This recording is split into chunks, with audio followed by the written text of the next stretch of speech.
Hello again, this is Jason here at RoofSnap, And I'm Katrina. and we are discussing setting up and managing your products and pricing for RoofSnap. Um, in this next section, as you can see, we're still here. We just finished discussing labor and services.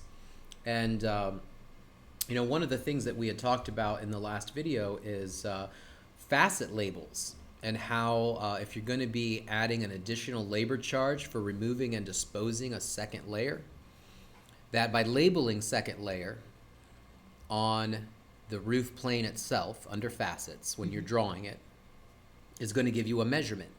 So that way when you add the estimate item for removing that second layer of 3-tab, it's going to know how many squares of second layer based on how many facets you've applied that label to. And this segues right into the backbone of RoofSnap, and it's the use measurement. The use measurement is this connection between what you draw and label and how much quantity of material you need when you build the estimate. So there's two good ways to see the use measurement in action.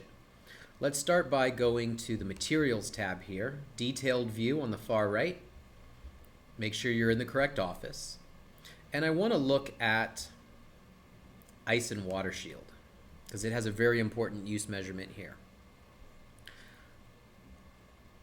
It's like we're stuck in skylights. No, I didn't click. Sometimes Okay. I think I click and I didn't click. And clicking, by the way, it's very, very good to do this on a computer or a laptop. Don't try to do this on an iPad. You really need a keyboard and a mouse and a clicker. Absolutely. Click away. So what I want to show you here is this is a system category. It's not one that's made custom. It's one that's preloaded for you. And this category, when we hover over the little I button, is going to tell us what the use measurement is for this category. So it says Ice and Water Shield measurement equals Ice and Water Shield total multiplied by Ice and Water Shield waste factor. Well, here is the waste factor. So we've set it to 0. We're not adding any additional waste, but we could add 5%.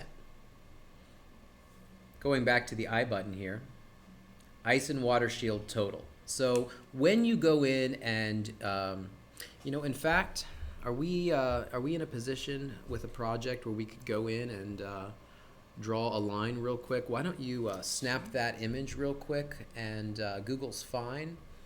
And we'll show them the link between Ice and Water Shield there and Ice and Water Shield on the website. Sounds good.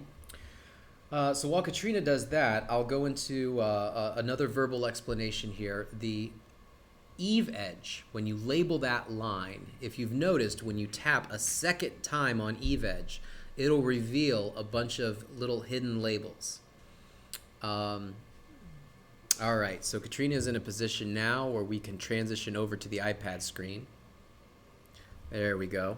Katrina, draw in one of the eaves.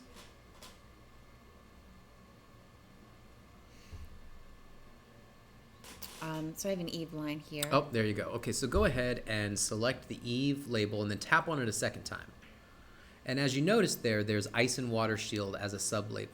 That is what the use measurement is connected to. So go ahead and label that eave edge. And how long is that line? That is 21.1 feet. Okay, go ahead and hit the done button. Now what she's done is she's labeled it Eve, but she's also put the Ice and Water Shield sub-label there. Now go into Estimate, or Specifications, and go into Add Material, and scroll down to the Ice and Water Shield category. So the Ice and Water Shield category, because she labeled that line that was 21 feet long with Ice and Water Shield, it knows that it needs 21 feet of material. Going back here to the website, you can see that the coverage is already set. You'll determine the labor and material cost, but it's automatically going to turn how many linear feet of material that you need into how many rolls based on the math of the use measurement and your coverage ratio. Great. We have many, many different use measurements. Katrina, go back into the RoofSnap again. And let's take a look at some of the use measurements in the edges mode. So under Eve, we have use measurements that are related to ice and water shield, Eve edge, which is a designation for drip edge, gutters, and a gutter guard. Go into ridge. And then under ridge, we have ridge vent. And within each of these labels, you'll see, as Katrina taps in them, that there are use measurements or sub-labels that are connected to each one. And then Valley, of course, has ice and water shield as well. Now, hop over into facets. There are more use measurements here. You have second story, 2-layer, low slope, and those are facet labels that also have use measurements associated with them. So let's go ahead and take a look at more of the use measurements, and we can do so clearly by creating a new category. Whenever you create a new category, you get to define the use measurement that you want it taking its measurement from. Mm-hmm. So each count basically means it's a one-off item. It's like a hat vent or a soil pipe boot. It's one. You don't need a measurement for it because you can literally just pin that item right to the roof. Mm-hmm. Any category with an item that is associated with the use measurement each count automatically becomes an item that can be pinned to the roof. Gotcha. So that's how you make new categories for new pins. Mm-hmm. Just make it an each count. It automatically will show up into your pins. Hop into pins real quick there on the website, or excuse me, on the iPad. So right now, all of those categories that you see there, those are all each count categories, and there's a pin for each item. Tap on plumbing boots. There we go. So those are all pins because they exist within a category associated with the each count use measurement. Transition right back here, and we'll click on this drop down. These are all of the use measurements that exist. So you can get a use measurement from the actual squares without any waste, total squares, low slope, 2-story, and second layer. Those are all facet related use measurements. Mm-hmm.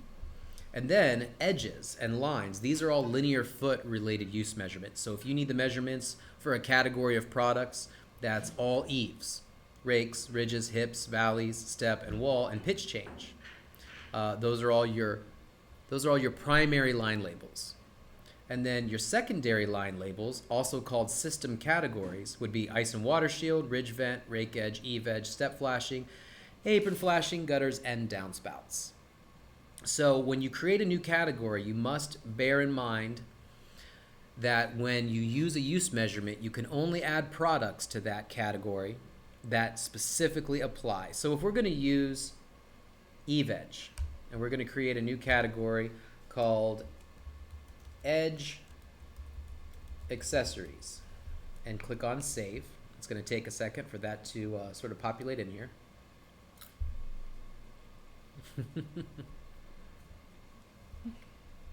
Did I not get the save button there?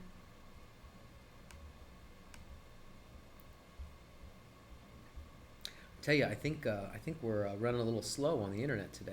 I think so. Are we lagging at all on the? Okay, there we go. A little bit.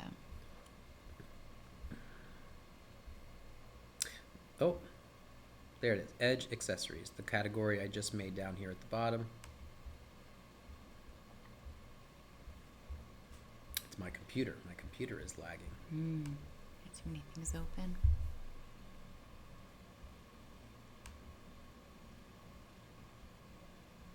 All right. Now you see that this new custom category is blank. There are no items in it. Mm-hmm. But it's accessories specifically for the edge. So we already have categories that exist for most of the materials that you would put into a category like this. So you may not need to create this as a custom category, but edge vent, that would be the perfect example of a product. I wonder if we have edge vent in here. No. So we would create edge vent as a custom item, define its coverage, labor, material, but then ultimately, let's say you get 20 linear feet per box of edge vent. Okay. It's going to know how many linear feet it needs because you've labeled the drawing with the subline label of Eve Edge. And so when you add this product, you don't have to tell it how many linear feet you need. It's automatically going to know because of the use measurement. Mm-hmm.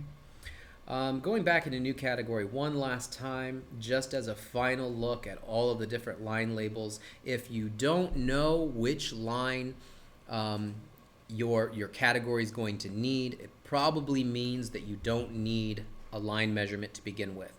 Most categories do ultimately end up being put in the each count, because any category that's assigned each count, the quantity can be manually set by the salesman or the inspector when they're on site, calculating the material. Awesome. That being said, that's the use measurement. If you have any questions at all about using the correct use measurement, please send us an email to support@roofsnap.com or give us a call, 877-766-3762. Have a great day. Thanks, guys.